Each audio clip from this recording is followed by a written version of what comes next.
Klausimas. Kas kur yra?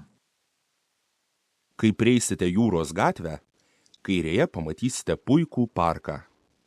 Už parko yra Italijos ambasada. Kitoje gatvės pusėje prieš parką yra bankas.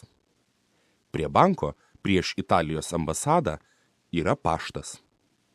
Kai būsite prie Italijos ambasados ir pašto, pamatysite didelę aikštę. Aikštės vidury bokštas su laikrodžiu. Aplink bokštą gėlynai. Pasukite į dešinę.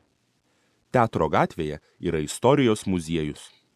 Prie muziejaus kino teatras. Prieš kino teatrą yra nedidelė, bet jauki kavinė. Čia visada pietauja daug studentų. Kairėje aikštės pusėje yra Saulės gatvė. Kai pasuksite į Saulės gatvę, kairėje pamatysite polikliniką. Už poliklinikos vaistinė. Prieš polikliniką kitoje gatvės pusėje yra ligoninė. Prie ligoninės autobusų stotelė.